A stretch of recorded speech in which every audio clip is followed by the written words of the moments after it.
তাদের পানি পান করতেছেন। আর এই ব্যবসা করে ওরা জানেন সেই 12-13 সালের শাহবাগী গণজাগরণ মঞ্চে যত পানি খাবার দিয়েছিল আমাদের বিরুদ্ধে, আল্লামা সাইদি সাহেবের বিরুদ্ধে, তাকে রাজাকার যুদ্ধপরাধী শাস্তির দাবিতে যারা শাহবাগী গণজাগরণ মঞ্চ করেছিল, সেই শাহবাগী নাস্তিকদেরকে পানি খাবার দিয়েছি প্রাণ কোম্পানি। কথা বলেন? যারা আমার নবীর দুশমন, শুধু না এই দেশে আলেমদের দুশমন, আল্লামা সাইদির খুনিদের পক্ষে জাগরণ মঞ্চ করেছে। নাস্তিকের বাচ্চারা, খুনির বাচ্চারা এই প্রাণ কোম্পানি পানি কেন পান করবে? হে মুসলমানের বাচ্চা, কি চান? কেন চিনেন না কাদিয়ানী কারা? নবীর নামের দুরূদ আসবে কি করে? কলিজার ভিতরে কাদিয়ানি, মুখের ভিতরে কাদিয়ানি, চেয়ারে বসছে আরেফের, জুস খাচ্ছে সিজান। নবীর দুশমনদের সঙ্গে আতাপ, দোস্ত, বন্ধুত্ব, ব্যবসা বাণিজ্য। হে মুসলমান, আল্লাহর কোরআন বলেছেন, নাবিয়্যু আওলা বিল মুমিনিনা মিন আনফুসিহিম, নবী হবে মুমিনের জন্য, মুমিনের জানের চেয়েও নবী সম্মানিত হবে, জানের চেয়েও নবী মূল্যবান হবে, মর্যাদাবান হবে। রাসূল বলেছেন, লা ইকুন আহাদুকুম হাত্তা ইয়াকুনা হাব্বা ইলাইহি মিন ওয়ালিদিহি ওয়া ওয়ালাদিহি ওয়ান নাসি আজমাইন, তোমাদের মধ্যে ওই লোক ইমানদার হতে পারবে না, উম্মত হওয়ার তো প্রশ্নই আসে না, ইমানদারি না, যে পিতামাতার চেয়ে, সন্তানের চেয়ে, আপনজনের চেয়ে নবীকে বেশি ভালোবাসতে না পারে। তাহলে শপথ নিতে হবে, ওই প্রাণের কোনো জিনিস আমরা খাবো না। রাজি আছেন না? নাই? ওই আরেফের কোনো জিনিস আমরা কিনবো না। রাজি আছেন কিনা? ওই হ্যামকে ব্যাটারির ধারে যাব না, সিজান বুঝি না।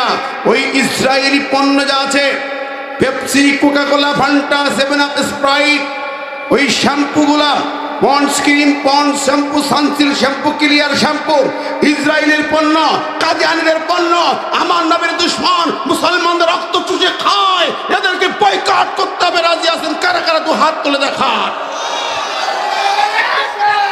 সময় এলাকায় আসতে পারতাম না, খুব বাধা দিয়েছে, ঠিক না বেঠিক? মোমিনপুর কোন পাশে এলাকায় আসছিলাম কত বছর আগে, পুলিশ ধরে নিয়ে গেল, আমার গাড়ি ড্রাইভার নিয়ে থানায় নিয়ে আটকে রেখেছিল, মনে আছে? নপাড়ায় আমার ডাক্তার নবীল ভাই, সানোয়ার ভাই আমাকে তাড়াতাড়ি গাড়ি থেকে নামায় মোটর সাইকেলে করে নিয়ে যায় বাঘায়। খেলা আছে আপনাদের? কথা বলেন, মনে আছে? এই বিলমারি ইউনিয়ন না, সে এক ইউনিয়ন। আচ্ছা, তো এখন এই যারা দুষ্ট লোকগুলা কোরআনের মাহফিলে বাধা দিত, আলেমদেরকে হয়রানি করত, তারা এখনো আছে সমাজে, কি বলেন? জালেম নেতাগুলো নাই? আছে?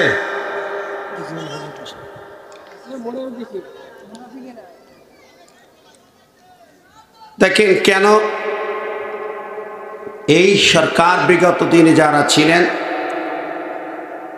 তাদের এই অত্যাচার, জুলুম, নির্যাতন, নিষ্পেষণ থেকে আমরা মুক্ত হয়েছি। কোরআনের মাহফিল করতে যেয়ে পুলিশের কাছে ওই যারা পেশাব পিড়ি পানি নেয় না, দমকল বাহিনীর মতো রাস্তাঘাটে ছাড়ে, নাপা, গাঁজাখোর, বিড়িখোর, তাড়িখোর, কি কন, লম্পট শ্রেণীর মানুষ, অফিসার, তাদের কাছে যেই ধর্ণা দিতে হতো কোরআনের মাহফিল করব, বিড়ি ফুকতে হবে, হুজুর মাহফিল হবে না। হ্যাঁ, ঠিক না? এই হাত থেকে তো আল্লাহ রেহাই দিছে নাকি? এখন অনুমতি লাগছে, পুলিশের ধারে যাওয়া লাগবে আমার ভাইরা। আর জানি না পরবর্তীকালে কি হবে, তেমন অন্তর্বর্তী সরকার ডক্টর ইউনূসকে ধন্যবাদ, সে অনুমতি নেওয়া বন্ধ করেছে, লাগবে না, ঠিক না ঠিক? আর যাই হোক, কোরআনের মাহফিল করি, আল্লাহর কালামের কথা বলি, এই ময়দানটা উন্মুক্ত করে দিয়ে আমরা খুশি নেবে যা জবান করে জোরে বলি আলহামদুলিল্লাহ। সাথে সাথে আত্মার মাগফিরাত কামনা করি ওই কলিজার টুকরা সন্তানদেরকে যারা এই মুক্ত পরিবেশ এনে দিয়েছে, বুকের তাজা রক্ত ঢেলে দিয়ে, শুধু ছেলেরা না, অসংখ্য মেয়েরা, হাজার হাজার না লক্ষ লক্ষ মেয়েরাও রাজপথে ছিল। ঠিক না ঠিক? স্কুলের কলেজের ছাত্রীরা, বিশ্ববিদ্যালয়ের ছাত্রীরা তারাও রাজপথে ছিলেন। আমার ভাইরা, তাদের ত্যাগ কোরবানির বিনিময়ে আজকে আমরা একটা পরিবেশ পেয়েছি। আপনারা হয়তো আমরা মনে করি যে না, এখানে আমাদের ক্রেডিট বিভিন্ন নেওয়ার ধান্দায় আমরা থাকি। প্রকৃত অর্থে 5 আগস্টের বিপ্লবে আমার নজরে দেখা তিনটি চেতনা এই ছেলেগুলোর জন্য দোয়া করতে কলিজা থেকে আসে, হৃদয় থেকে আসে। যারা প্রাণ দিয়েছে শুধু না, 40-50 হাজার আহত, এখন অসুস্থ, অনেকে চোখ গেছে, পা গেছে, হাত গেছে, হাজার হাজার। আমার বন্ধুরা, এত কিছুর বিনিময়ে যারা আমাদেরকে সুন্দর পরিবেশ দিয়ে, তাদের জন্য দোয়া করতে ইচ্ছে করে না? জবান খুলে বলে আল্লাহ ওদেরকে জান্নাতবাসী করুক, আমিন। 5 আগস্টে আমার দেখা, চোখে দেখা তিনটি চেতনা, আমি খুবই অভিভূত, অনুপ্রাণিত এই চেতনাগুলো দেখেছেন। বারবার কত কিছু করতে করতে সারা জীবন ওই স্বৈরাচার রাজাকারের তকমা লাগাতে, কথায় কথায় রাজাকার, কথা বললে ওটা রাজাকার, যুদ্ধ মুরব্বী কিছু বলে মুক্তিযুদ্ধ, তারপরেও পাওয়া রাজাকার। জেনে থাকে আলেগঞ্জে মুক্তিযুদ্ধ, আব্দুল সৌর ভাই বলছে আমি মুক্তিযুদ্ধ সার্টিফিকেট আছে, আমারও রাজাকারের মামলায় দিয়েছে। ঠিক নেবে ঠিক? আমাদের জন্ম হয়েছে, আমার জন্ম অরিজিনালি 70 সাল। যুদ্ধ যখন হয় আমার 9 মাস বয়স, আমি রাজাকার নাকি? ভাইরা আমার, বন্ধুরা আমার, কষ্ট লাগে এগুলা দিয়ে। যাও, ওই তকমায় নিজে শেষ হয়েছে। পোলাপান তো অত হিসেব করে বসে রাজাকারের নাতিপুতি চাকরি দেবো, পোলাপানকে তাই আমরা রাজাকার। সেই ছিলাম অধিকার, হয়ে গেলাম রাজাকার। কি সুন্দর স্লোগান উঠে গেল। যেই রাজাকারের তকমা দিয়ে গোটা দেশকে, জাতিকে গোলাম বানিয়ে রেখেছিল, যাকে খুশি তাকে ক্রস ফায়ার দিয়েছে, যাকে খুশি তাকে আয়না ঘরে রেখেছে, যাকে খুশি তাকে ভাতের ঘরে দিয়ে হাউন কাকু ভাত খাওয়াইছে, রিমান্ডে নিয়ে মেরেছে, কেটেছে, চোখ তুলে নিয়েছে। আর সেই রাজাকার বলে ফাঁদে পড়িয়ে গেল অরিজিনাল স্বৈরাচার রাজাকারেরা। বন্ধুরা আবার, তো পোলাপানদের ভিতরে আমি তো ছিলাম প্রায় 1 মাস, ওদের মাঝে সময় দিছি, তো দেখছি তো ওদের চেতনাটা। আমার কাছে 3টি চেতনা মনে হয়েছিল। সুযোগ হলে বলবো, আপনারা কষ্ট নিচ্ছেন নাকি? খারাপ করে আছেন? দেখেন, যারা এই শীত উপেক্ষা করে আছেন, মনোযোগ দিয়ে কিছু সময় কথা শুনবেন বলে আমি আশাবাদ, ইনশাআল্লাহ। দেখেন, আজকের যেই রাতটা গেল, গত রাত, আজকের দিন সবে মেরাজের দিন। সবে মেরাজের রাত গেছে গত রাত নাকি? সবে মেরাজ কাকে বলে? মেরাজ মানে ঊর্ধ্বলোকে গমন, ঊর্ধ্বলোকে গমন। আল্লাহ নবীকে আল্লাহ পাক তার আরশে 7 আসমান পেরি সরাসরি আরশে আজিমে নিয়ে গেছেন। সুবহানাল্লাহ। এটাকে মেরাজ বলে। যেমন তাও কি, একটা রাত্রি নবীজি শেষ রাত্রি যে পানি দিয়ে উজু করেছেন, এই জেরুজালেম বাইতুল মুকদ্দাস ঘুরি, 7 আসমান ঘুরি আবার এসেছেন, তখনও পানি পড়তেছে, গড়ায় যাচ্ছে। জোরে গান সুবহানাল্লাহ। আবু জাহেলের দল বললে কি সম্ভব? ওরে বারে, মিছে কথা তো। কয় এক রাতি জেরুজালেম ঘুরে আসা যায় 1 মাসের রাস্তা। সেই সময় চলতে 1 মাস লাগতো জেরুজালেম বাইতুল মুকদ্দাস যাইতে, যে বাইতুল মুকদ্দাস এখন ইহুদিরা দখল করে রেখেছে। আমার মুসলিম ভাইদের প্রতি নিয়ত রক্ত ঝরতেছে। দেখেন প্রিয় বন্ধুরা, আমরা তার প্রতিবাদ জানাই, ধিক্কার, নিন্দা জানাই। আমেরিকার নতুন প্রেসিডেন্ট ডোনাল্ড ট্রাম্প বলেছে গাজাকে মুক্ত করবে, মুসলমানদের মুক্ত করবে, গাজায় মুসলমান রাখবে না। ও ভাইরা, মুসলমান ভাইরা, আমরা মুসলিম যদি হই, আমাদের ইমানের দাবি হলো ট্রাম্পদের সমস্ত চক্রান্ত ষড়যন্ত্রের মোকাবেলা করে মুসলিম জনপদ গাজা, ফিলিস্তিনকে ইহুদিদের হাত থেকে মুক্ত করতে হবে। ঠিক না ঠিক? বিশ্বের মুসলমানদের নেতাদেরকে বলেছি, ডাক দিন 180 কোটি মুসলমান বুকের তাজা রক্ত দিয়ে হলো ফিলিস্তিন উদ্ধার করবে ইনশাআল্লাহ। ভাইয়ের আমার, তো বলছিলাম নবীজিকে আল্লাহ পাক ঊর্ধ্বলোকে ডেকে নিয়েছিলেন একটা বিশেষ প্রেক্ষাপটে, যখন মক্কায় নবীর পা ফেলার জায়গা নেই, কঠিন পরিবেশ পরিস্থিতি বিরাজ করছে। আল্লাহ সুবহানাহু ওয়া তাআলা তার খাদিজাকে উঠিয়ে নিয়েছেন, চাচা আবু তালেব দুনিয়া থেকে বিদায় নিয়েছেন। নবী এখন একটু অভিভাবক শূন্য। আবু জেহেলের সামনে চলে গেলে আবু তালেব বাধা দিতেন, মক্কার নেতা তিনি। আবু জেহেল চমকে যেত, থমকে যেত। কিন্তু এখন আবু তালেব নাই, খাদিজাও নাই। এখন তারা সুযোগ পেয়ে নবীর উপর অত্যাচার স্টিম রুলার বাড়িয়ে দিয়েছে, কঠিন নির্যাতন নিষ্পেষণ। এমনকি তারা নবীজির বুকের, নবীজির গলায় কাবার সামনে ফাঁস পরিয়ে, রশিদি পেঁচায় পেঁচায় ফাঁস পরিয়ে কাবার সামনে ফেলে দিলেন, হত্যা করতে চেয়েছিলেন ফাঁসি দিয়ে। বন্ধুরা, কাফির মুশরিক বেঈমানদের চক্রান্ত তো এরকমই, ঠিক না বেঠিক? আমাদের দেশে মুসলিম নেতৃবৃন্দের গলায় ফাঁসি দিয়ে হত্যা করেছিল ওই আবু জেহেলের নাতিপুতিরা। আবু জেহেলের নাতিপুতি, টাটকা নাতিপুতি ছিল এরা। 16 বছর ধরে সেই কাজই করেছে। প্রিয় হাজিরিন, আমরা তো সবাই জানি, এখন ওদের আর প্রমাণ করে নতুন করে কথা বলার সুযোগ নেই। 16 বছর ধরে খুব দেখাইছে যুদ্ধ বিরোধী, মানবতা বিরোধী, খুনি, ধর্ষণকারী, কত কিছু করছে। এখন তোমাদের বিদায়ের পরে প্রমাণ হয়েছে, সব তথ্য উপাত্ত সামনে চিচিং ফাঁস হয়ে গেছে, সব ফাঁস হয়ে গেছে, প্রমাণিত হয়েছে। সেটা হলো তোমাদের ওই যুদ্ধাপরাধী মামলা বিচারাটা সব মিথ্যা, ভুয়া, ঠিক না বেঠিক?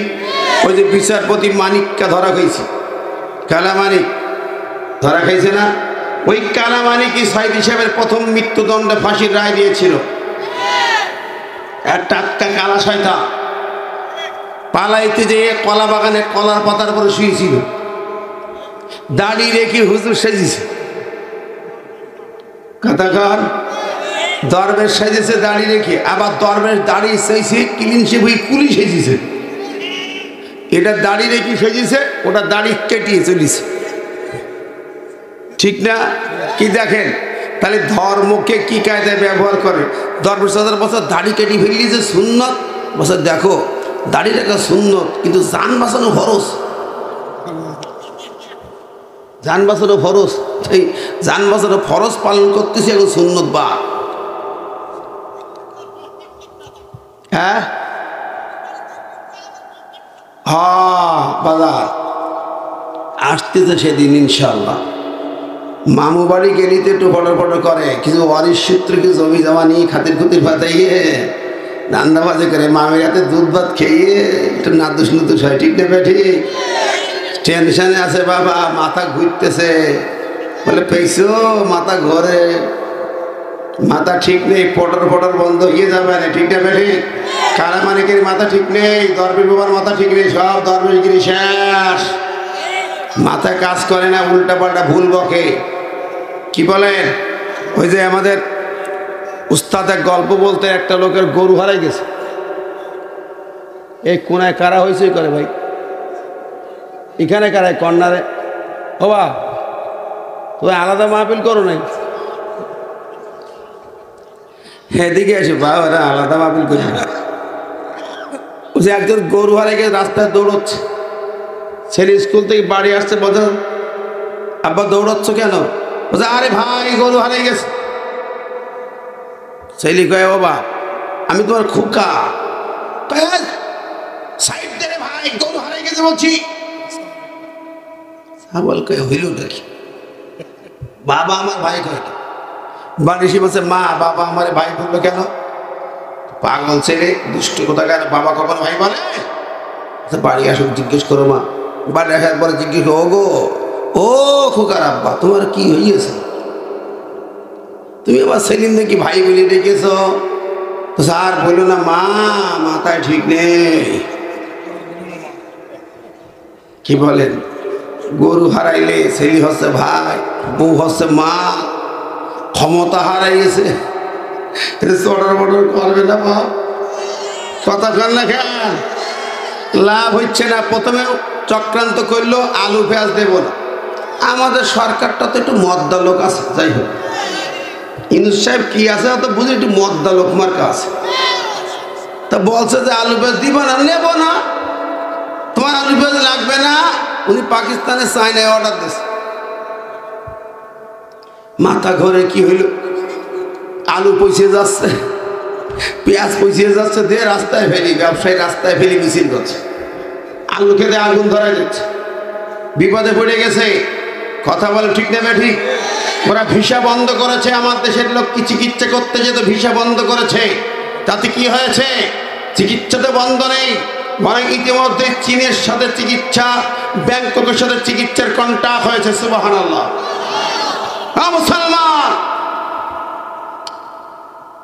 ওরা আমার প্রতিবেশী নয়, ওরা হলো রক্তচোষা। সারা জীবন আমার রক্ত চুষে খেয়েছে, আমার দেশের সম্পদ দুটি বুটি খেয়েছে, এখনো খেতে চায়। এই সুযোগ দেওয়া হবে না, ঠিক নেবে ঠিক। ওই দেশে আন্দোলন শুরু হয়ে গেছে, ওখানকার এমপি পার্লামেন্টে বলেছে, মোদি তোমার দিদিকে তালাক দিয়ে পাঠিয়ে দাও। কে? মোদি দিদির তালাক দিয়ে পাঠিয়ে দাও, দেশ বাঁচাও। ওদের দেশে আন্দোলন শুরু হয়েছে, ঠিক নেবে ঠিক। বাড়াবাড়ি করে লাভ হবে না। নতুন চক্রান্ত হুমকি দিচ্ছে সীমান্তে, বিজিবি অ্যালার্ট অফ করেছে, যা ইচ্ছা তাই করে প্ল্যান নিচ্ছে। বিএসএফ তারা পাহারা দিয়ে অনেক কিছু করতে চায়। আমার দেশের আর্মি, আমার দেশের বিজিবি তৈরি হয়ে থাকো। বাংলার 17 কোটি মুসলমান তোমাদের সঙ্গে আছে, ঠিক নেবে ঠিক। ভারতের কোন চক্রান্ত কাজে রাখবে না। বাংলার 1 ইঞ্চি মাটিতে হাত দিলে দাঁত ভাঙার জবাব দিতে তৈরি আছে মুসলমানের সন্তানেরা। রাজি আছো কারা? 2 হাত তুলে দেখাও।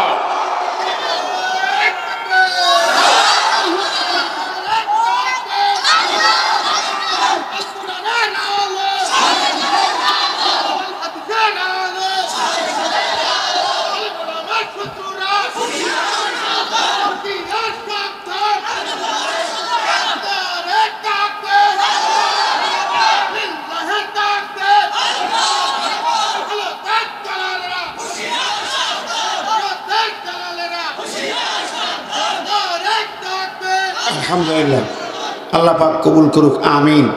আমি বলতেছিলাম মক্কায় এই মিরাজের যে সময়, কঠিন প্রেক্ষাপট, ওরা হত্যার জন্য নবীকে পরিকল্পনা নিয়ে আমার নবীর গলায় ফাঁস পরে বেহুশ করে কাবার সামনে ফেলে দিয়েছিল। আবু বকর রাদিয়াল্লাহু আনহু উদ্ধার করলেন।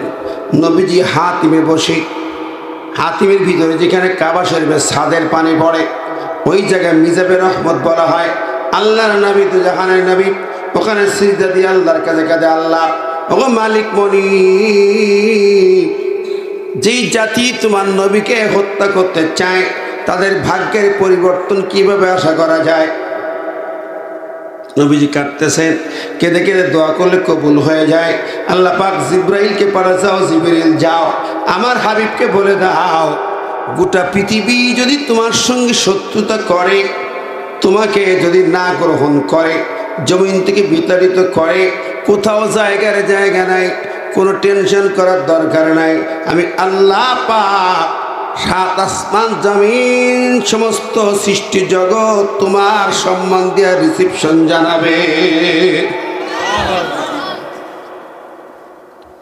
নবীকে ডাক দিলেন এক রাতে, দেখো রিসিপশনটা কেমন।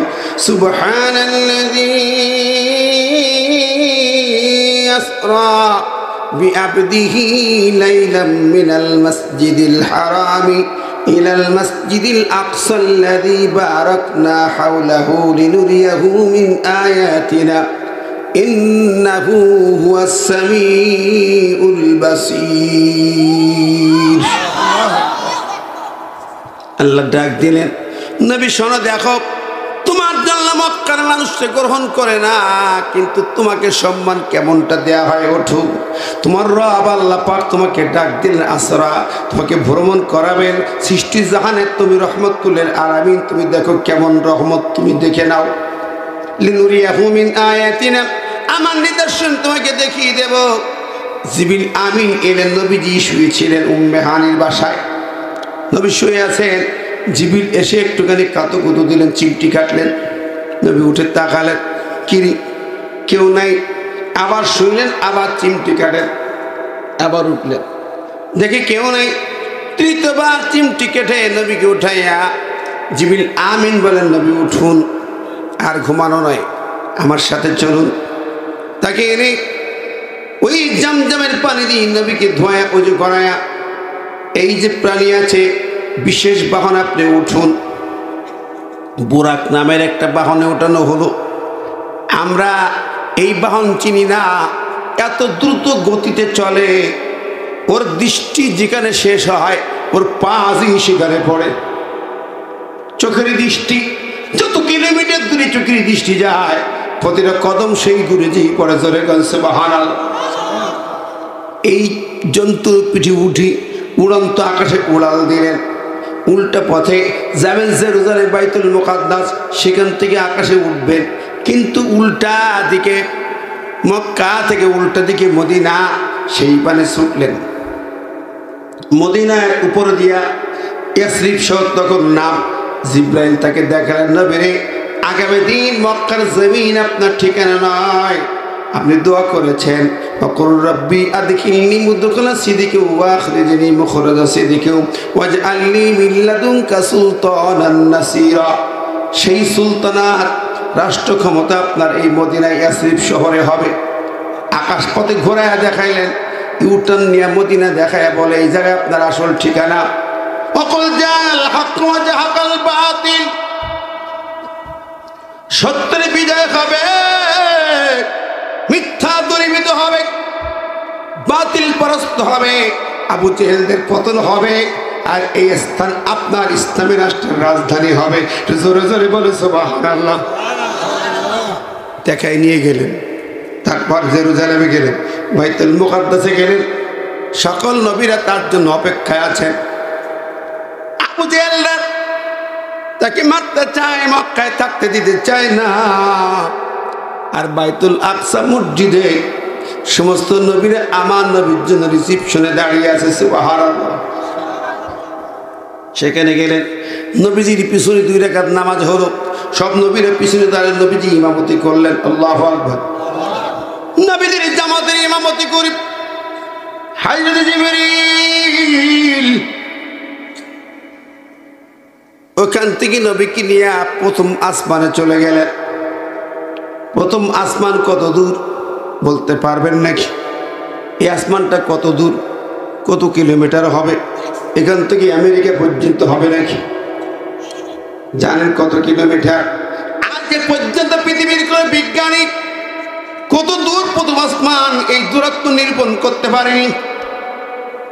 ওই আকাশটা কত দূর, কত কিলোমিটার হবে, কোন বিজ্ঞানী এখনো মাপতে পারেনি। বিজ্ঞানীরা বলেছে, ওই তারকারাজি যারা ছোটে দৌড়ায় পৃথিবীর দিকে আসতেছে, এমন অনেক তারকা আছে যাদের আলো এখনো পৃথিবীতে পড়ে নাই। ওই তারকাদের গতি হলো আলোর গতি প্রতি সেকেন্ডে 1,86,000 মাইল। আলোর গতি প্রতি সেকেন্ডে 1,86,000 মাইল। আজ পর্যন্ত যে তারকারা পৃথিবীর দিকে দৌড়াইতেছে, ওই আলো এখনো পৃথিবীতে পৌঁছায় নাই। আল্লাহু আকবার। তাহলে আকাশ কত দূর মাপা সম্ভব না। পৃথিবীর কোন বিজ্ঞানী, কোন দার্শনিক, কেউ ভূগোলবিদ কেউ মারতে পারে নাই। আমার ভাই বন্ধুরি, ওই মিটি মিটি ছোট্ট ছোট তারকা, এমন এক ছোট ছোট তারকা আছে যার গর্তের ভিতরে এরকম পৃথিবী সব ঢুকে যাবে, 10টা 20টা 50 100টা। কোথায় কত বড় তারকা, একটুখানি আলো দেখায়। আমি সেদিকে লম্বা করব না। আল্লাহ নবীকে নিয়ে প্রথম আসমানের কিনারে হাজির হলেন। বাবুল হাফাজা। এই আসমানের বড় গেট, মেন গেটটার নাম বাবুল হাফাজা, সংরক্ষণ গেট। ওই গেটের যে ফেরেশতা থাকে তার নাম হযরত ইসমাইল নাম। তার অধীনে 1,44,000 ফেরেশতা আছে। কোন কোন মতে 12,000 ফেরেশতা আছে কমান্ডার ইন চিফ। এক একটা ফেরেশতার অধীনে 1,00,000 ফেরেশতা আছে। আল্লাহ নবী দেখলেন, তাকে নবীজি একটা আয়াত পড়ে, ওমা ইয়ালামু জুনুদ রাব্বিকা ইল্লা হুয়া। আল্লাহ কোরআনে বলেছেন আল্লাহর সেনা দল কত আছে, সেনাবাহিনী তা পৃথিবীর কেউ জানে না, আল্লাহ ছাড়া কেউ বলতে পারবে না। আল্লাহর সেনা দল কত আছে হিসাব মেলাতে পারবে না, পারবে কেউ? বন্ধুরা, আমরা চিন্তা করতে পারি না। 5ই আগস্টের বিপ্লবের সময় যখন মাঠে ময়দানে গেলাম, তার আগের 1 সপ্তাহ দেখলাম, অবজার্ভ করলাম, হেলিকপ্টার দিয়ে গুলি ছড়ি, চারিপাশ দিয়ে গুলি পড়ি। মিরপুর 10 নম্বরে দেখতাম ওই যে মেট্রো রেলের সেন্টার, ওখানে কত রকম লীগ ছিল, র্যাব লীগ, পুলিশ লীগ, সেনা লীগ, বিজেপি লীগ, আর ওই যে সন্ত্রাসী লীগ, জঙ্গি লীগ, পুলিশ লীগ, সব লীগগুলো এক জায়গায় ছিল। গুলি, অস্ত্র ওদের হাতে। এত কিছুর পরও প্রতিদিন হাজার হাজার নয়, লক্ষ লক্ষ যুবক ছাত্র জনতা মিছিলে নামতো। আল্লাহু আকবার। গুলিকে তোয়াক্কা করে নাই। 5ই আগস্ট যখন চিত্র দেখলাম, আমার নজরে একটু ভিন্ন মনে হয়। তোমরা দেখো ছাত্র জনতা, আর আমি দেখলাম লক্ষ লক্ষ আল্লাহর আবাবিল পাখির আনাগোনা, লক্ষ লক্ষ ফেরেশতার আনাগোনা, সাদা কাপড়ে ফেরেশতা, লাখ লাখ ফেরেশতা হাজির। বন্ধুরি, আপনি আমি চোখে দেখি না, কিন্তু ফেরেশতাদের যে আওয়াজ আল্লাহ কোরআনে দিয়েছেন, সে আওয়াজ পাওয়া যায়। আমার চোখে দেখা আল্লাহ রাব্বুল আলামিন বলেছেন, শোনো বান্দারা, দুনিয়ার মানুষ শোনো রে, আমার গোলামেরা যখন আমার জমিনি জালেমের মোকাবেলায়, স্বৈরাচারীদের মোকাবেলায়, খুনিদের মোকাবেলায়, ইহুদি নাসারাদের মোকাবেলায়, আমার দুশমনদের মোকাবেলায় যখন বুকের তাজা রক্ত বিলিয়ে দেয়, মাঠে ময়দানে, জিহাদের ময়দানে স্লোগান দেয়, আমি আল্লাহ পাক তখন কি করি তোমরা কি জানো? আমার আল্লাহ পাক বলেন, তাতানাজ্জালু আলাইহিমুল মালাইকাতু আল্লা তাখাফু ওয়ালা তাহজানু ওয়াবশিরু বিল জান্নাতিল্লাতী কুনতুম তুআদুন।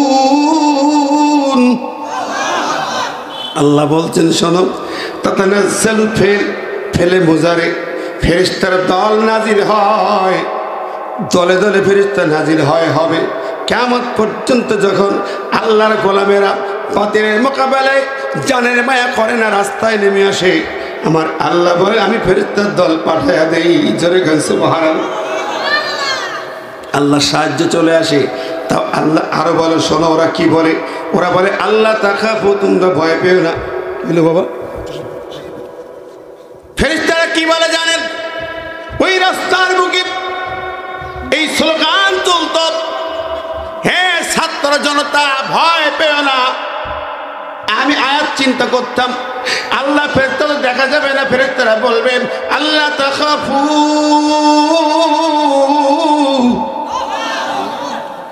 তাও জমা সিগা, তোমরা ভয় করো না, ভয় করো না। ওরা তাহজানু, কোনো টেনশন নাই, চিন্তা নাই, বিজয় সুনিশ্চিত, বিজয় সুনিশ্চিত। জোরে বলেন সুবহানাল্লাহ। লক্ষ লক্ষ এরা এসেছে। আল্লাহ বলছে, দেখো আমি শুধু ফেরেশতা পাঠাই না, আমি কি করি জানো তোমরা? আমার বান্দা আমার জন্য রক্ত দেয়। আমার জন্য যখন মুগ্ধ রক্ত দিল, পানি নিয়ে হেঁটে হেঁটে বেড়ে, পানি লাগবে, পানি লাগবে। আরে সেই ছেলেটির কপাল যখন ফুটো হয়ে যায় গুলিতে, আমার আল্লাহ বলে, আমার গোলামেরা যখন অকাতরে রক্ত দেয়, জীবন দেয়, পাখির মতো শহীদ হয়, আমি আল্লাহ কি করি? ইদ ইউহি রাব্বুকা ইলাল মালাইকাতি আন্নী লাকুম। সূরা আনফালের মধ্যে আল্লাহ বলেন, আমি আল্লাহ ফেরেশতা পাঠায় দিই, শুধু না আমি আল্লাহ আরশে আজিমে থাকতে পারি না, আমি আল্লাহ সরাসরি ময়দানে নিজেই নেমে আসি। জোরে বলেন না সুবহানাল্লাহ, আর জোরে বলেন না সুবহানাল্লাহ। আল্লাহ কয় বান্দারে ইন্নাল্লাহা মা'আস সাবিরিন, আল্লাহ কয় ইন্নাল্লাহা মা'ানা। ও বন্ধুরি, কোরআনের ভাষা, আল্লাহ কয় আমি আল্লাহ তোদের সাথে আছি। আল্লাহু আকবার। সরাসরি আল্লাহর সাথে থাকে, চলে আসছে। এই দৃশ্যটা আপনারা চিন্তা করতে পারেন। আমি দেখেছি ওই কঠিন দিনেও দেখেছি যুবকেরা জোহরের আজানের সময় হলো, রাস্তার পরে আজান দিয়ে নামাজ পড়েছে, আর সিজদায় চোখের পানি ঝরঝর করে পড়েছে। আল্লাহু আকবার। একদিকে মিছিল করে আর একদিকে সিজদায় চোখের পানি পড়ে। আমি দেখেছি হাজার হাজার মা রাজপথের পাশে এসে পানি সাহায্য করেছে, আর তারা সিজদায় পড়ে কেঁদেছে। বন্ধুরি, বদরের ময়দানে আমার নবী যখন সিজদায় পড়ে কেঁদে কেঁদে চোখের পানিতে বালু ভেসে যায়, আমার আল্লাহ বলেন, নবী রে, আমি এই মুহূর্তে আমার সাহায্য পাঠিয়ে দিলাম, তোর মারহাবা। ইস্তাস্তাগীসুনা রাব্বাকুম ফাস্তাজাবা লাকুম আন্নী মুমিদ্দুকুম বিআলফিন মিনাল মালাইকাতি মুরদিফিন। আল্লাহ কয় আমি এই মুহূর্তে আমার ফেরেশতার দল, ঘোড়সওয়ার ফেরেশতার দল, অস্ত্রের সজ্জিত ফেরেশতার দল আমি হাজির করে দিলাম। আল্লাহু আকবার। লক্ষ লক্ষ আবাবিল পাখির মধ্যে এসেছে, আর ওরা স্লোগান তুলেছে, চলো চলো, বিজয় নিশ্চিত, ঘেরাও করো করো, ভবন পালাবে, তাড়াতাড়ি ধরে ফেলো। আল্লাহু আকবার।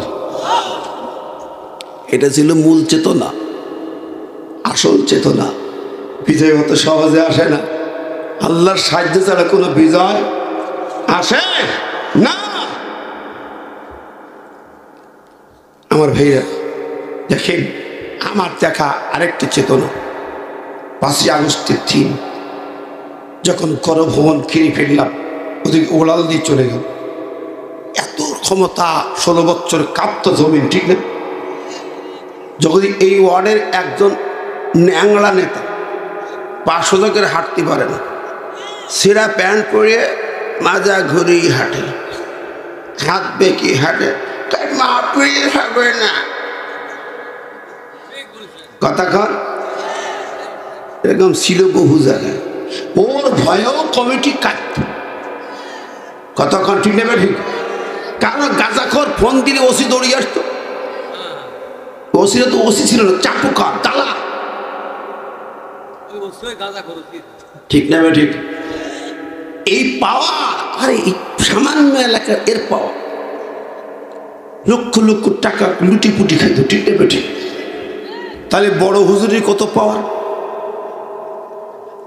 বড় হুজুর যাকে একদল মৌলবীরা জান্নাতি বলল, 23 সালের ঢাকায় ইমাম সম্মেলন হলো। আপনাদের এলাকার কোনো ইমাম গেছিল কিনা একটু খোঁজ খবর নিয়ে, খারাপ ওই জায়গায় গেছিল।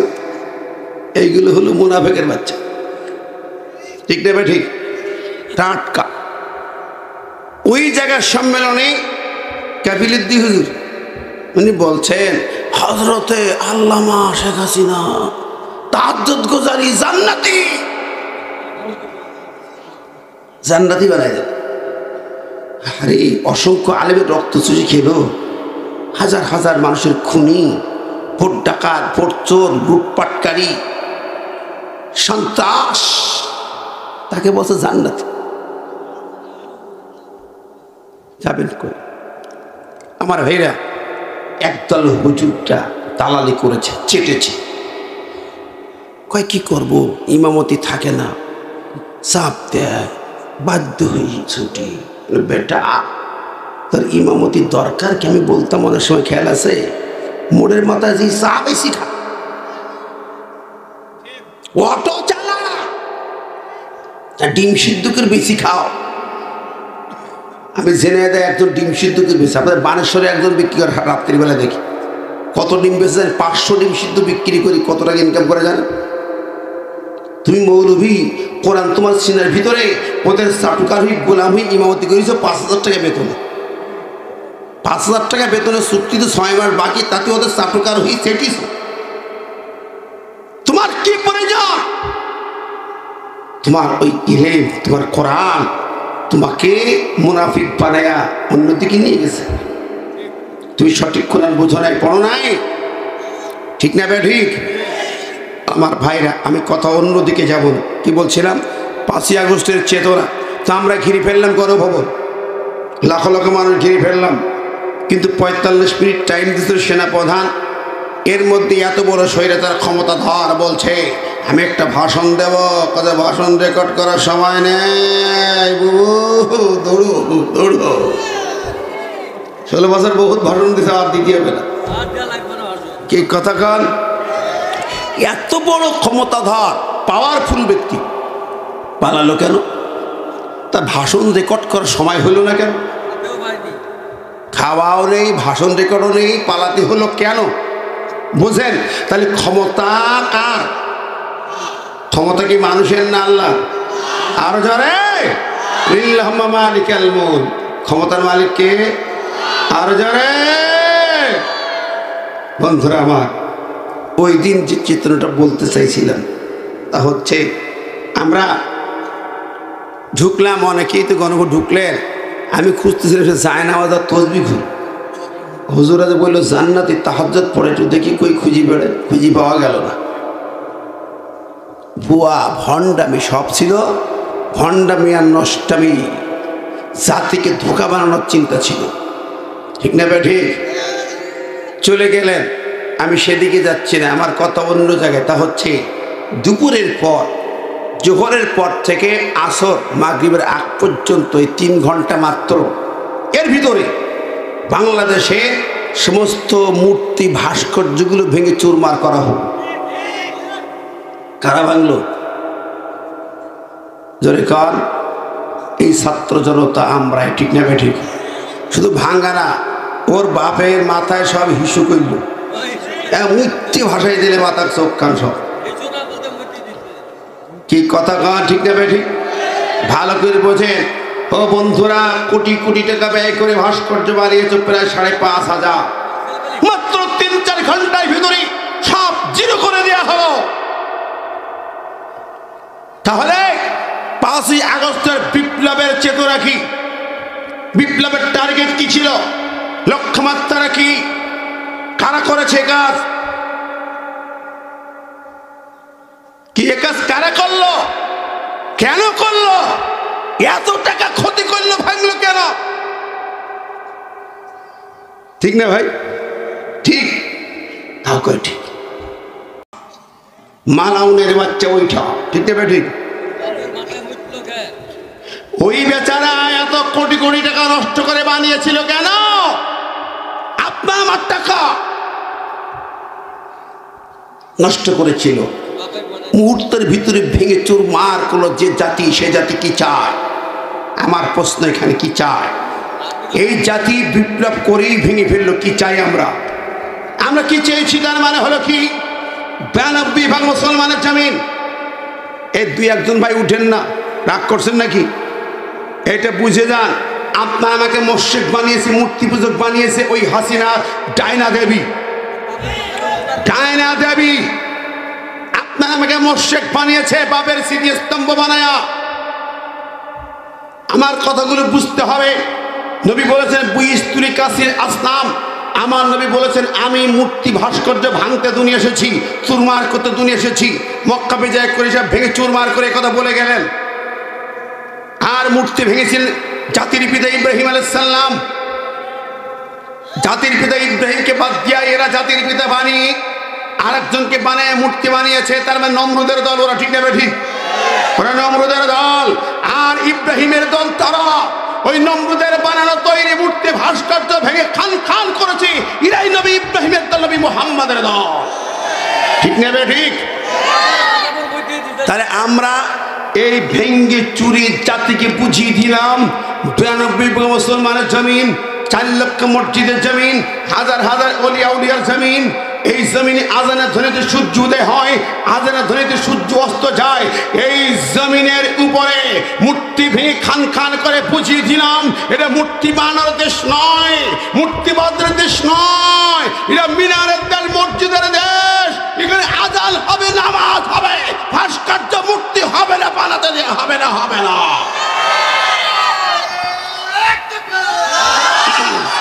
গরম পানি আছে?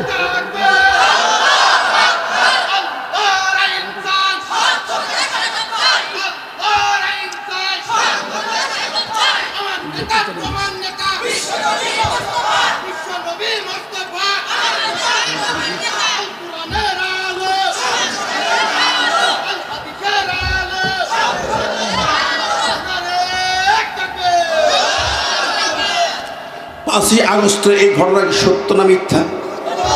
আর এই কাজটা আমাদের ইমানের দাবি পূরণ হয়েছে, ঠিক নেবে ঠিক? ইন্না শিরকা যুলমুন আযীম, মূর্তি ভাস্কর্য বানাইলে শিরিক হয়, আল্লাহর প্রতি বড় জুলুম। সেই ব্যক্তি মুশরিক হয়ে যায়, ওর ইমান বাতিল হয়ে যায়।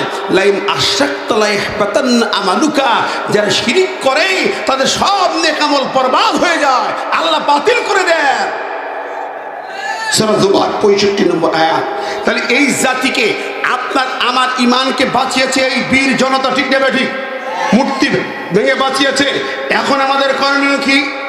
এখন বক্তব্য হলো, এই জাতির যাতে কর্ণধার এখন আছো, তোমাদেরকে বুঝতে হবে 3-4 ঘন্টার ভিতরে হাজার হাজার মূর্তি ভাস্কর্য ভেঙে খান খান করা হয়েছে। এই জাতি আর এই মূর্তি পূজা, দেবী পূজা দেখতে চায় না, শিরিক দেখতে চায় না, ঠিক নেবে ঠিক?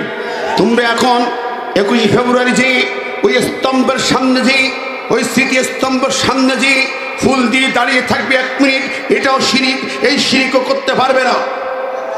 তোমরা জাতীয় স্মৃতিসৌধের সামনে যে ফুল দিয়ে দাঁড়িয়ে থাকবে 1 মিনিট নীরব হয়ে মাথা নিচু করে, এটাও শিরিক, ঠিক নেবে ঠিক? সেনাবাহিনীর হেডকোয়ার্টারে শিখা অনির্বাণ আগুন জ্বালিয়ে রেখেছ 24 ঘন্টা, ওই আগুনের সামনে যে দাঁড়ানো শিরিক, ঠিক নেবে ঠিক? জোরে বলেন ঠিক কিনা? জাতীয় সংসদে এমপি ঢুকবেন, স্পিকারকে মাথা কুন্নিশ করবেন, এটা জ্বলন্ত শিরিক। ও বন্ধুরা, ভাইরা আমার, আমরা পরিষ্কার করে বলতে চাই, আমরা শিরিক থেকে বাঁচতে চাই। বাংলাদেশের জমিনে এই জাতীয় কোন শিরিক আমরা করতে দেব না, ঠিক না বেঠিক? আল্লাহর সার্বভৌমত্ব জমিনের কার? এই জমিনের মালিক কে? আর যেরকম কে? তাবারাকাল্লাযী বিয়াদিহিল মুলক ওয়া হুয়া আলা কুল্লি শাইইন কাদির।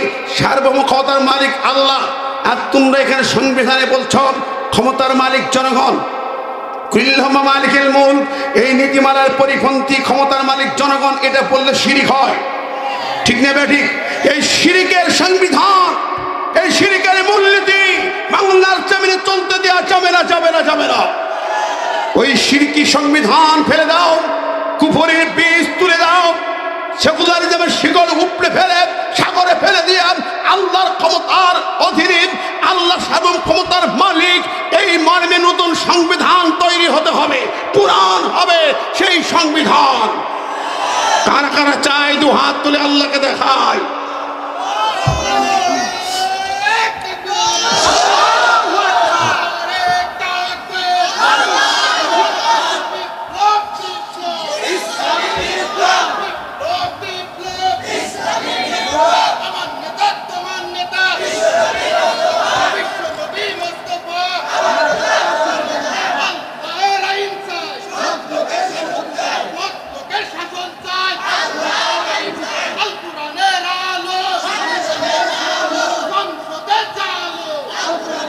আল্লাহ কবুল করুক, আমিন।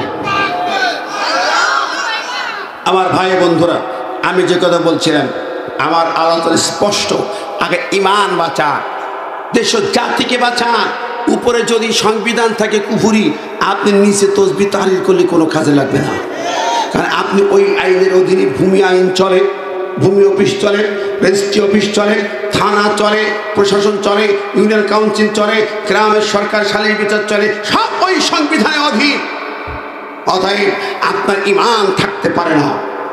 এজন্য ইমান যদি রক্ষা না হয়, আমলের কোনো দাম নাই।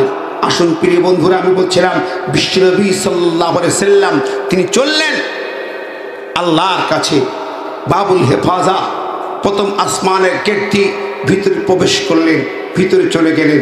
অনেক স্মৃতি, অনেক দৃশ্যমান নবীকে আল্লাহ পাক দেখালেন, আল্লাহ দেখালেন। যেগুলো দেখিয়েছেন প্রিয় বন্ধুরা, সেগুলোর ব্যাপারে আপনাদেরকে একটু ইনস্ট্রাকশন দিয়ে যায়। যেহেতু এই রজনীটা গেল মেরাজের রাত, তাই এই কথাগুলো তুলে ধরছি, মনোযোগ দিয়ে শুনুন। নবীজি ঢুকলেন প্রথম আসমান, ঢুকে ভিতরে প্রথমে দেখলেন একজন মুরব্বী মানুষ বসা। পৃথিবীতে যত মানুষ মারা যায় তার আত্মা তার সামনে হাজির হয়। মুমিনের আত্মা গেলে ডান পাশে রাখা হয়, তিনি আনন্দ করেন। কাফের আত্মা গেলে বাম পাশে রাখা হয়, তিনি কেঁদে কেঁদে মরেন। এভাবে জিজ্ঞেস করেন নবী, ইনি কে? জিবরিল আমিন বলেনি, আপনার আদি পিতা আদম আলাইহিস সালাতু ওয়াস সালাম। সুবহানাল্লাহ। একটু সামনে গেলেন, এবার দেখলেন একটা দৃশ্য দেখলেন। এক শ্রেণী মানুষ, হাতের নখগুলা উট পাখির মতো লম্বা লম্বা নখ। আমার দেশের কিছু মানুষ এরকম লম্বা লম্বা নখ রাখে না? আরে এগুলো হলো ডাকাত। বন্ধুরা আমার, লম্বা লম্বা নখ আলা মানুষ, ঠোঁটগুলো লম্বা ঝুলে পড়েছে। সামনে কিছু পাথরের টুকরা আগুনে গরম করা আছে।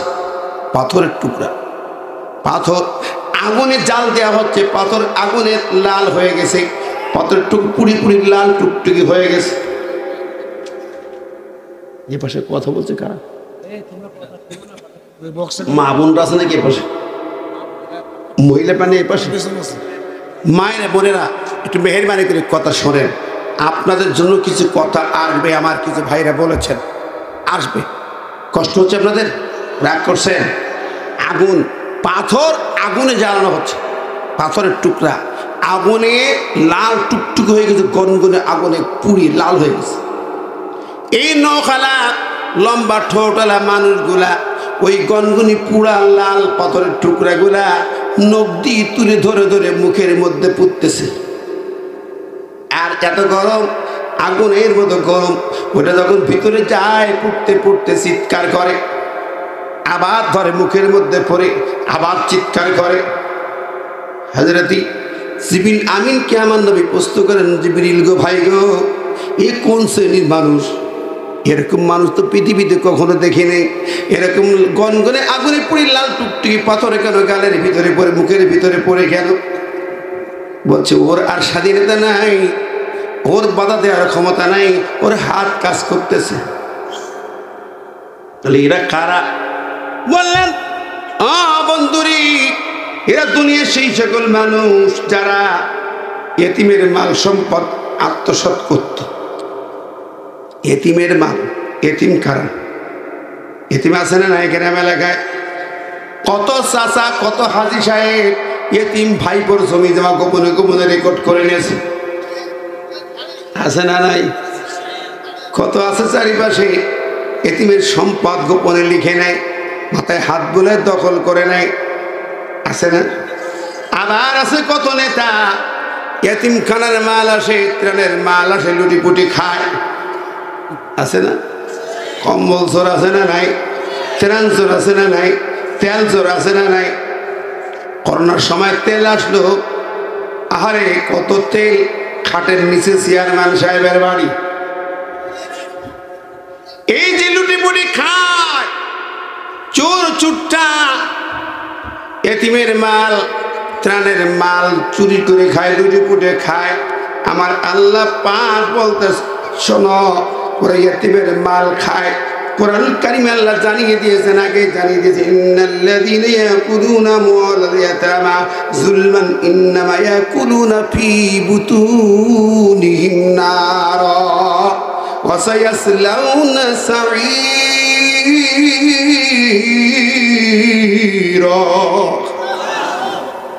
সূরাতুন নিসা 10 নম্বরে আল্লাহ কয়, নিশ্চয়ই যারা এতিমের মাল খায়, আত্মসাৎ করে, অন্যায়ভাবে আত্মসাৎ করে, আল্লাহ বলতে এরা দুনিয়ার ওই সম্পদ ভক্ষণ করে না, প্রকৃত অর্থে জাহান্নামের আগুন তাদের পেটের মধ্যে পড়েছে। জাহান্নামের আগুন, একুল ফি বুতুনিহিম নারা, বুতুন পেট, পেটের মধ্যে আগুন ঢুকাইছে। আর আগুন খাইতেছে। এখন এটা পাথর না, এটা আগুন। বন্ধুরে, এইভাবে শাস্তি তার চলবে। আল্লাহর নবী আরেকটু সামনে গেলেন, যে দেখলেন আরেকটা দৃশ্য দেখলেন। সেখানে কিছু মানুষ আছে, তার সামনে দুই রকম গোশ, ভুনা গোশ। একটা সুন্দর ভুনা গোশ, কি সুন্দর ঘ্রাণ, তাজা গোশ, কিন্তু ওদিকে তাকায় হাত যায় না। আর এই পাশে আছে পচা গোস্ত, যেই গোশ পচে গেছে, দুর্গন্ধে সেখানে বসা যায় না। অথচ ওই লোকটা ওই পচা দুর্গন্ধ গোশ তুলে তুলে তার মুখের মধ্যে পড়ে, নাক ছিটকায়, চোখ ছিটকায়, দুর্গন্ধে মনে হয় যে কলিজা চলে যায়, তবু পচা গোশ তুলি তুলি গালের ভিতরে পড়ে। আশ্চর্য ব্যাপার। আল্লাহর নবী অবাক হলেন, ও জিবরাইল, এ কি দেখছি? আশ্চর্য ব্যাপার। এরা কারা? কোন শ্রেণীর মানুষেরা?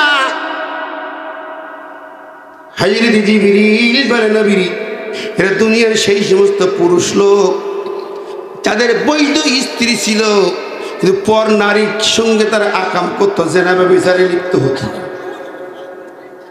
নিজের বিবি আছে, বৈধ বিবি আছে, পর নারীতে আসক্ত হয়ে আকাম করে বেড়ায়। এরা পচাগ্রস্ত খাইছি, ভালো জিনিস চেনে নাই, বৈধ জিনিস চেনে নাই। ও ভাইরা, এরকম মানুষ সমাজে আছে না নাই? আমার দেশে জেনা ব্যভিচারে ছড়াছড়ি আছে না নাই?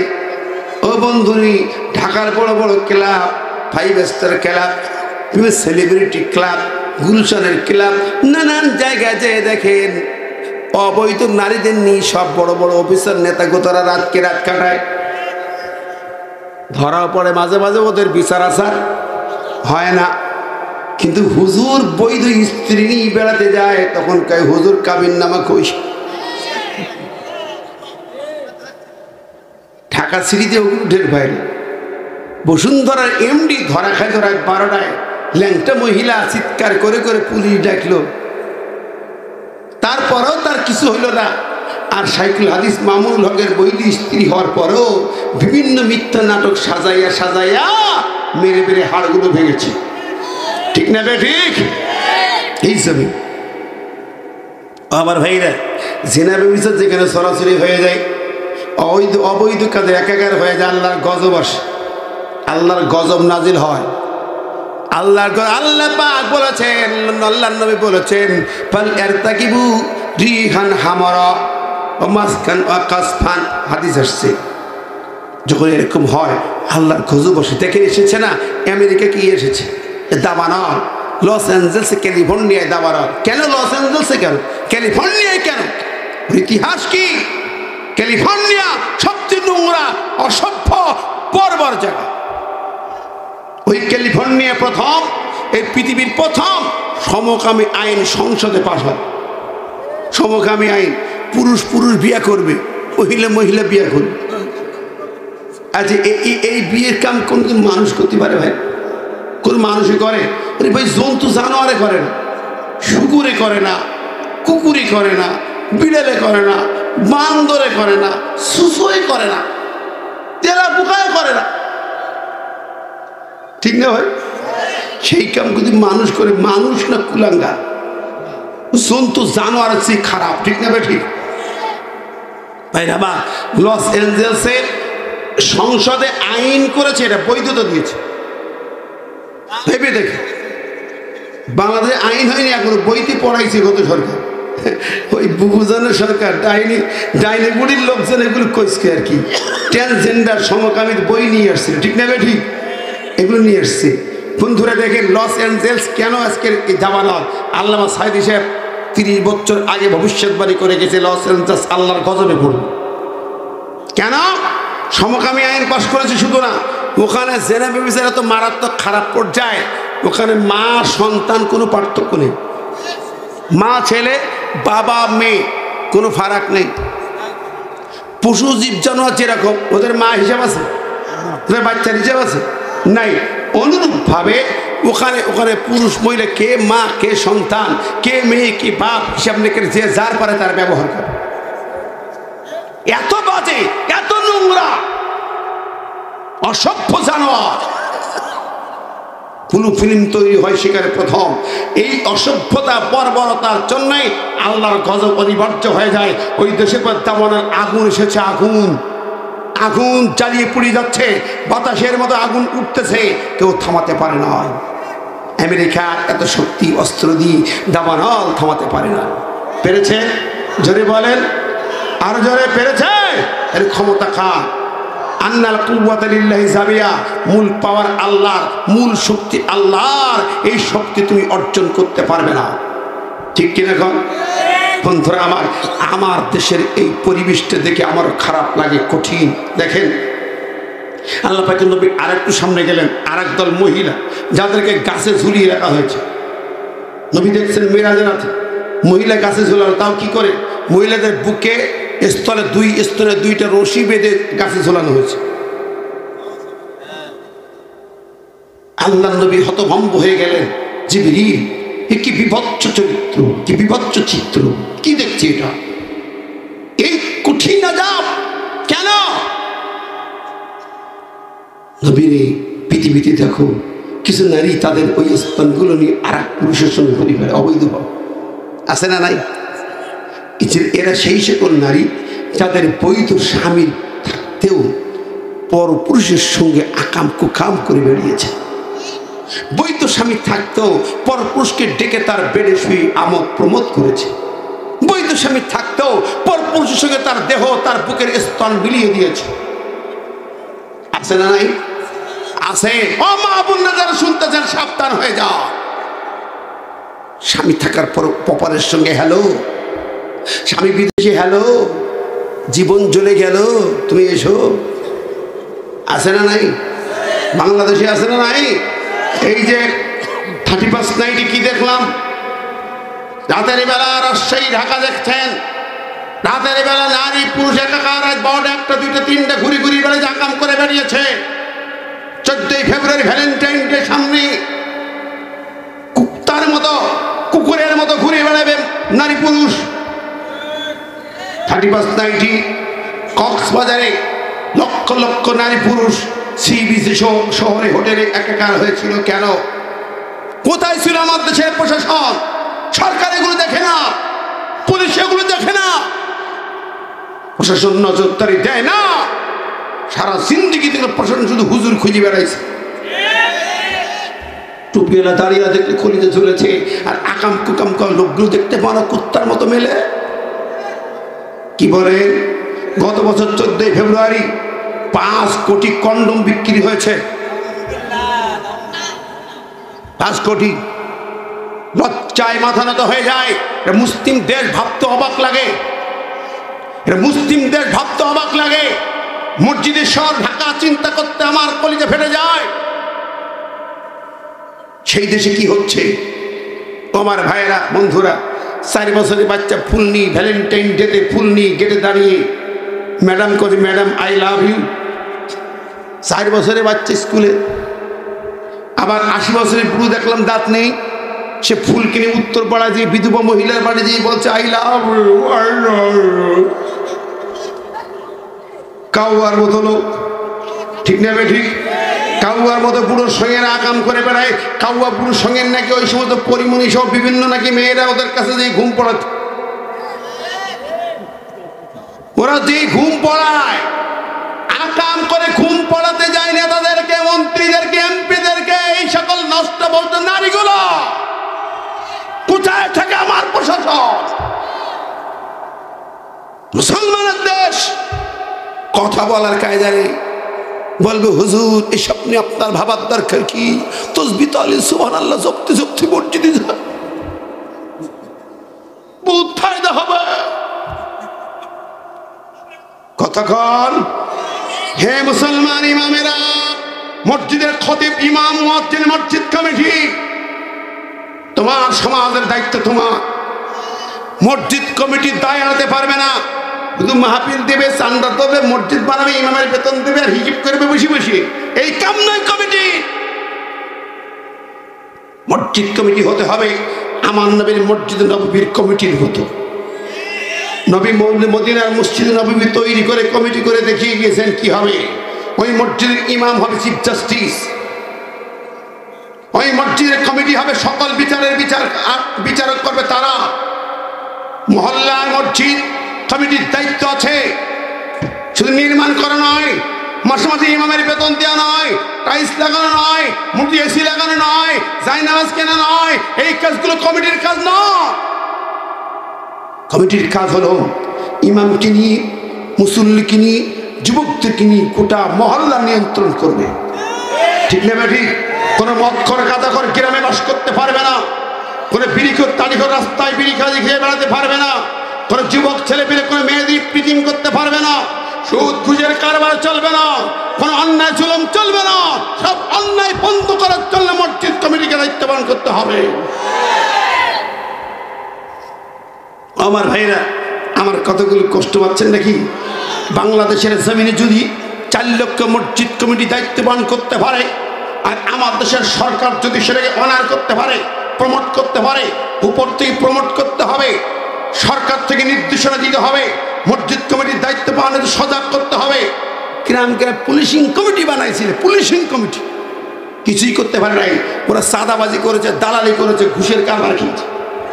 কথা বলেন, মসজিদ কমিটিকে দায়িত্ব, সমাজ নিয়ন্ত্রণ দায়িত্ব দাও, দেখবে সমাজ ভালো হয়ে যাবে। ঠিক দেবে ঠিক?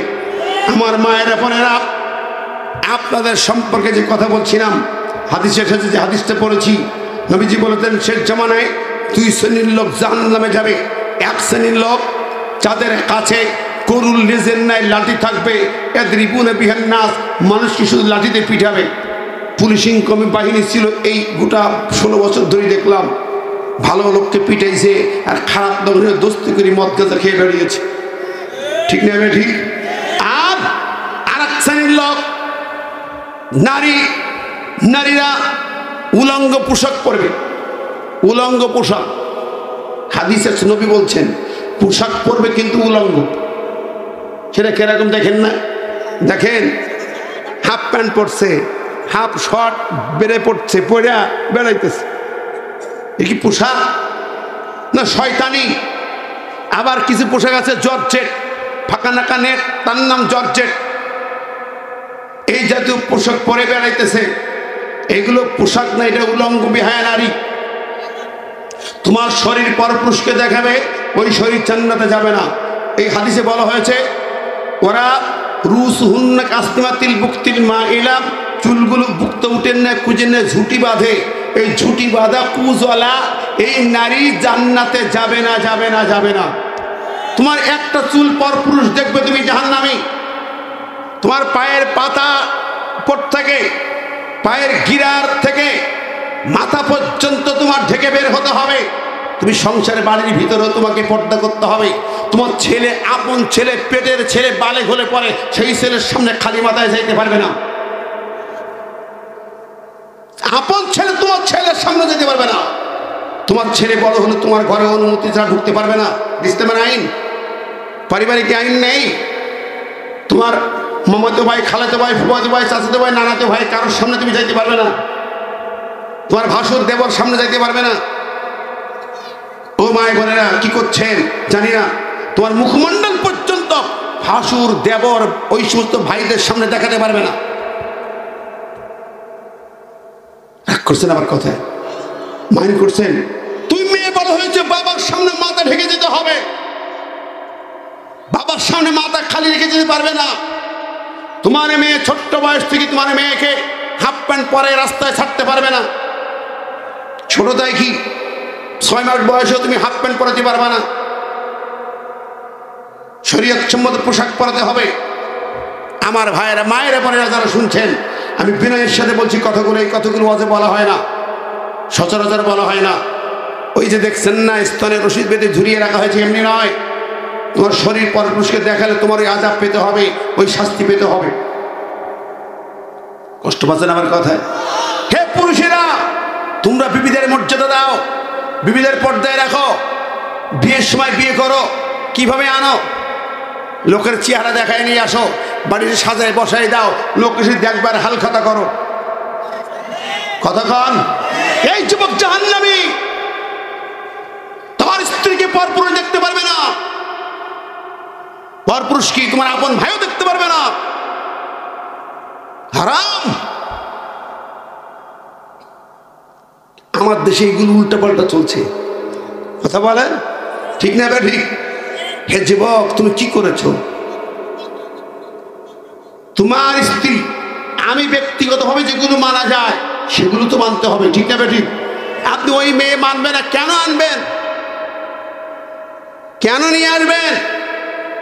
আমরাও তো বিয়ে করেছি, রীতিমতো বোরকা আগে পাঠিয়ে দিয়েছি, দুনিয়ার সব ওই সমস্ত পোশাক যে বোরকা পাঠিয়েছি আগে। কি মনে করেন?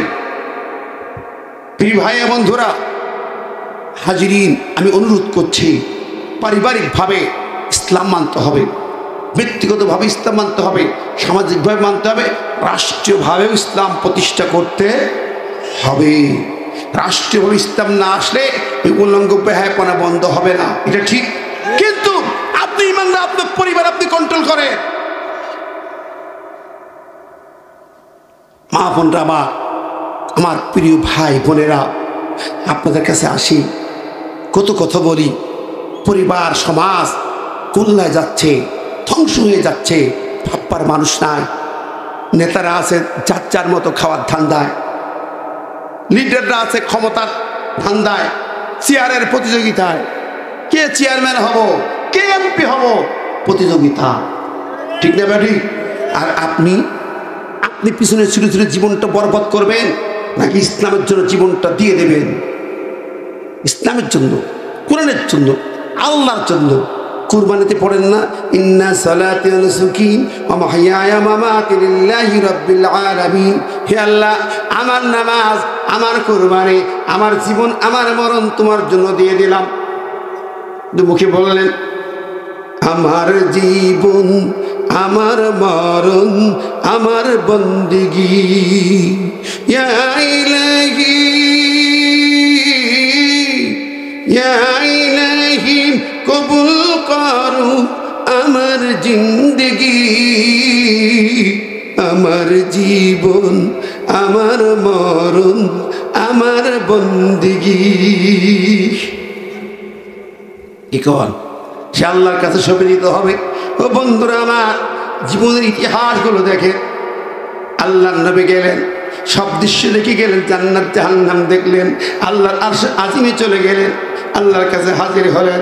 জিবরাইল আমিন তাকে সিদরাতুল মুনতাহায় যাইয়া রপরপ বাহনে তুইলা, সোনার তরিতে তুইলা পাঠাই দিলেন আল্লাহর কাছে। আর সে আজিমে যাওয়ার পরে আল্লাহকে সালাম দিলেন। আল্লাহ কয়, নবী তোমার জন্য সালাম, আসসালামু আলাইকা আইয়ুহান নবী। ও নবী, তোমার জন্য শান্তি বর্ষিত হোক। আমার এখান থেকে দুনিয়ায় চলে যাবে, অল্প সময়ের ভিতরেই তোমার জীবন, তোমার জিন্দেগি শান্তি প্রবাহিত হবে। আমি ঘোষণা দিয়ে দিলাম, নবী, অকুল জাল হাক্ক ওয়া জাকাল বাতিল, সত্য বিজয় হবে, মিথ্যা দূরীভূত হবে। ইন্নাল বাতিল কানা যাহুকা, সমস্ত বাতিল একেবারে পরাস্ত হয়ে যাবে, আর বাতিল টিকবে না। আবু জাহল খতম হবে, দুনিয়ার সব শক্তির পতন হবে। নবী, আমার মেয়েরাদের ঘোষণা, নবী চলে যাও। 14তম মূলনীতি দিয়ে নবীকে পাঠিয়ে দিলেন, ওয়াকাযা রাব্বুকা আল্লা তা'বুদু ইল্লা ইয়্যাহু ওয়া বিল ওয়ালিদাইনি ইহসানা। কোরআনের ঘোষণা হলো সূরা বনী ইসরাঈলে, আল্লাহ পাক বলেন, নবী, যেই রাষ্ট্র হবে আমার কোরআনের রাষ্ট্র হবে। এই রাষ্ট্রের মূলনীতি হবে, 14তম মূলনীতির 1 নম্বর হলো, আল্লাহ ওই জমিনে আর কারো আইনের শাসন চলবে না, আর কোনো শাসনতন্ত্র চলবে না, আর কোনো আইনের গোলামি হবে না, মানুষের গোলামি হবে না, কারো আইন চলবে না, বাপদাদার আইন চলবে না, কিছুই চলবে না। শুধু আমার আইন পরিপূর্ণ কোরআন দিলাম, এই আইন দিয়ে গোটা দেশ জাতি চলবে। চলে বলেন সুবহানাল্লাহ, ঠিক না ঠিক? এটাই নবী নিয়ে এলেন বিজয়ের ঘোষণা। আসলেই তিনি মক্কা থেকে মদিনায় যেতে হলো, বদরের ময়দানে চলে গেলে বিজয় সূচিত হলো। সুবহানাল্লাহ, ঠিক না ঠিক? তো বন্ধুরা, এই কোরআন ছাড়া আল্লাহ নবীর রাজনীতি চলতো নাকি? নবী রাজনীতি করলেন কি দিয়ে? আবু জেহেল সে লড়াই করলেন কোরআনের ঘোষণায়। মক্কা ছাড়লেন কোরআনের রাজ কায়েমের জন্য। 10 বছর রাষ্ট্র চালাইল কোরআন দিয়া, আবু বকর রাষ্ট্র চালাইল কোরআন দিয়া, উমর চালাইল কোরআন দিয়া, উসমান চালাইল কোরআন দিয়া, আলী চালাইল কোরআন দিয়া। কোরআন ছাড়া রাষ্ট্র চালায় নাই। আর আমার দেশের মুসলমান কিছু নেতা বলে রাজনীতির সঙ্গে কোরআনের কোনো সম্পর্ক নাই। বলে কি বলে না? আসলে তো জানে না মনে হয়। আলিফ বা তাসা পেটে আছে কিনা আমি জানি না। মুসলমান সন্তান কোরআন সম্পর্কে এরকম মন্তব্য করতে পারে না। একমাত্র সেকুলারিস্ট, কমিউনিস্ট, ডেমোক্রেটিস্ট, ন্যাশনালিস্ট, সোশ্যালিস্ট ছাড়া, নাস্তিকের সন্তান ছাড়া, কমিউনিস্টের সন্তান ছাড়া, সেকুলারদের সন্তান ছাড়া এরকম বক্তব্য কেউ দিতে পারে না। ঠিক কিনা খন? জোরে বলেন ঠিক কিনা? যে বলে রাজনীতির সঙ্গে কোরআনের সম্পর্ক নেই, আমি স্পষ্ট করে বলে যাই, তার সঙ্গে আল্লাহর কোরআনের কোনো সম্পর্ক নাই, তার সঙ্গে ইসলামের কোনো সম্পর্ক নাই, তার সঙ্গে নবীর কোনো সম্পর্ক নাই, তার সঙ্গে আল্লাহর কোনো সম্পর্ক নাই নাই নাই নাই। ঠিক না বেঠিক? কারণ কি? আমার আল্লাহর ঘোষণা ও বন্ধুরে, কোরআন আল্লাহর সংবিধান দিয়া গোটা জাতির সংবিধান হলো কোরআন। ঠিক না বেঠিক? কথা বলেন। কে বলেছেন? আরো জোরে কে? আচ্ছা আমি বুঝি না। লেনিন, কার্ল মার্কস, হেগেল, মাও সেতুং ওরা হলো নাস্তিক, ওরা ছিল কমিউনিস্ট, পিসাব পিরিপান নিত না, সারা গায়ে পিসাবের গন্ধ, গাজার গন্ধ। ওরা আইন তৈরি করেছে, ওরা ইজম তৈরি করেছে, আপনি সেটা গ্রহণ করেন। ব্রিটিশরা যারা আল্লাহর আইন বাদ দিয়ে ব্রিটিশ ল দিয়ে শাসন করে, সেই ল দিয়ে আপনি দেশ চালাইতে চান, সেই আইন দিয়ে দল চালান, রাজনীতি করেন। অথচ আল্লাহর আইনের কথা বললে আপনার ভুরু কুঁচকে যায়, আপনার মনটা খারাপ হয়ে যায়। কারণটা কি? তাহলে আপনি কিসের মুসলমান রে ভাই? ও মুসলমান, আল্লাহর কোরআনের বাইরে রাজনীতি করে অধিকার তোমার না। আমরা এই কথা বললাম, এক নেতা কয় ধর্ম ব্যবসায়ী। হ্যাঁ, কথা বলেন। ধর্ম ব্যবসায়ী যদি আমরাই হই, সেই হুজুরদের কাছেই তোমাদের যাওয়া লাগে কেন? সেই হুজুরদের কাছে আবার দৌড়াও কেন? ও বন্ধুরে, বন্ধুরে, ভুলে গেলে 16 বছর ইতিহাস ভুলে গেলে উল্টো পাল্টা কথা বলো না, ইমান নষ্ট করো না। ঠিক না বেঠিক? পরিষ্কার ইমান ঠিক করো, ইমান ঠিক করো, নইলে কিন্তু জমিন আর ক্ষমা করবে না, ক্ষমা করবে না। আল্লাহ পাক বলেছেন, ইন্না আনজালনা ইলাইকাল কিতাবা বিল হক লিতাহকুমা বাইনান নাসি বিমা আরাকাল্লাহ। সূরা নিসার 105 নম্বর আয়াতে আল্লাহ কয়, আমি কিতাব দিয়েছি, কোরআন দিয়েছি, লিতাহকুমা বাইনান নাস, মানুষের মধ্যে বিচার হবে, সরকার চলবে, রাষ্ট্র চলবে কোরআন দিয়া। কথা কার? জোরে কন্যা কার? আমি আমেরিকার আইন নেব না, কোন আইন দিয়ে রাষ্ট্র চালাবো? সেই রাষ্ট্র ভালো চলবে না আমেরিকার আইনে ভালো চলবে? 54 বছর দেশ চালাইছেন আমেরিকার আইন দিয়া, দিল্লির আইন দিয়া, ব্রিটিশ ল দিয়ে দেশ চালিয়েছেন। দেশের মানুষ শান্তি পায় নাই, পায় নাই। চুরি হয়েছে, লুটপাট হয়েছে, খুন হয়েছে, জেনা হয়েছে, ইফটিজিং হয়েছে, মানুষের চরিত্র ধ্বংস হয়েছে। ঠিক না বেঠিক? জাতি মুক্তি পায় নাই, কোরআন ছাড়া মুক্তি পায় না। একটু দেখুন তাকায়া, ওই ইরান দেখুন, ওই আফগান সেদিন 2 বছর মাত্র স্বাধীন হলো আমেরিকার হাত থেকে। সেই আফগানের তাকায় দেখুন, বোরকা পরে মেয়েরা অফিস চালায়, বোরকা পরে মেয়েরা পাইলট হয়, হিজাব পরে মহিলারা সেনা চাকরি করে, হিজাব পরে মহিলা সব করে। পুরুষরা ওই যে পাঞ্জাবি পায়জামা, জুব্বা, পাগড়ি পরে, স্যান্ডেল পায়ে দেওয়া মন্ত্রী হয়ে মন্ত্রণালয় যায়। কথা বলেন। জুব্বালা হুজুররা ওই আফগানকে এত উন্নত 2 বছরের ভিতরে এত উন্নত করেছি, আমেরিকান ডলারের চেয়ে তাদের টাকার দাম বেশি। একবার তাকায় দেখো, সেখানে সুদ ঘুষ দুর্নীতি জিরো, বন্ধ। সেখানে খুন বন্ধ, খুনের বিচার কেসাস দিয়ে হচ্ছে, খুনের বিশ্বাস হচ্ছে কিসাস দিয়ে। ঠিক নেবে? ঠিক। তাকায় দেখো, প্রকাশ্যে দিবালোকে খুনিকে কিভাবে কিসাস করেছে। একবার পুরা স্টেডিয়ামের মাঝখানে খুনিকে দাঁড় করায়া, যাকে খুন করেছে তার সন্তানদের বলা হলো কিসাস, এই নাও পিস্তল, এই নাও বন্দুক, তার বুকে গুলি চালাও। ওই লোক তোমার বাবার বুকে গুলি চালিয়েছে, তুমি খুনির বুকে গুলি চালায় ওকে হত্যা করো। এটার নাম কিসাস। বাংলাদেশের জমিনে যদি ওই কিসাস জারি হয়ে যায়, আর কোনোদিন কোনো মায়ের কোল খালি হবে না। বাংলাদেশের জমিনে যদি জেনা ধর্ষণে বিচার হয়, বুক পুজিত মাটিতে পুঁতি পাথর মেরে মেরে হত্যা করা হবে। রেডিও টেলিভিশনে দেখানো হলো গোটা আফগান ঠান্ডা, কোনো পুরুষ নারীর দিকে চোখ তুলে তাকায় না। আমার দেশের বুকে যদি একজন জেনাকার লম্পটকে এরকম শাস্তি দেওয়া হয়, একজনকে শাস্তি দেওয়া হবে, গোটা বাংলার কোটি কোটি নারী আর তাদের দিকে কেউ চোখ তুলে পুরুষ তাকাবে না। ঠিক না বেঠিক? চুরির বিচার দুর্নীতি, আর দুর্নীতি পুকুর চুরি হয়। যারা চুরি করেছে দরবেশ চাচা, একটা চাচার হাত কেটে দাও। আর সারিকত ফাক্ত আইডিয়া হমা, চুরি করলে হাত কাটো। ওই একটা চাচার আজকে হাত কেটে দেওয়া হোক। কিন্তু সরকার যদি একটা চাচার হাত কেটে দিয়ে বলে দেয় বাংলার জনগণ কোরআন দিয়ে চুরির বিচার হবে, দুর্নীতির বিচার হবে, বাংলাদেশ কোনো অফিসে আর ঘুষ চলবে না। চলবে? কোন অফিসার ঘুষ খাবে? 1 টাকার ঘুষ হবে না। পুরো দুর্নীতি বন্ধ হয়ে যাবে। সোনার বাংলাদেশ করতে 1 বছর লাগবে না। তোমরা তো 54 বছর দেশ চালাইছো। আমি বলি আলেমদের হাতে 1 বছর দাও, আলেমদের হাতে 1 বছর দাও, বেশি না। একটা টান কষ্ট করে দাও না, একবার পরীক্ষা করে দেখো আলেমদের 1 বছর কোরআন দিয়ে দেশ চালাবে, দেখে না। বাংলাদেশ সোনার দেশ গড়তে 1 বছর লাগবে না। আফগান লাগছে 2 বছর, বাংলাদেশ লাগবে মাত্র 1 বছর। জোরে কেন সুবহানাল্লাহ, আর জোরে কেন সুবহানাল্লাহ। এই কোরআন আছে না নাই আমাদের সামনে? আল্লাহ বলেন বান্দারে শুনে নাও, শুনে নাও, কোরআন তোমার শান্তি দেবে। আর কোরআন ছেড়ে দেবে তুমি কাফের হয়ে যাবে।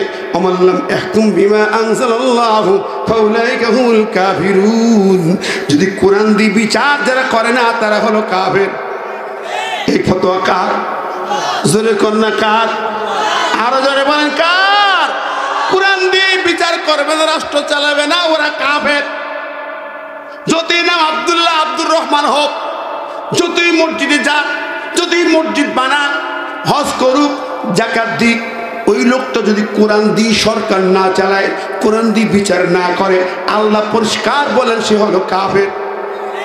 ফতোয়াটা কার? জোরে কন্যা। মানতে অসুবিধা?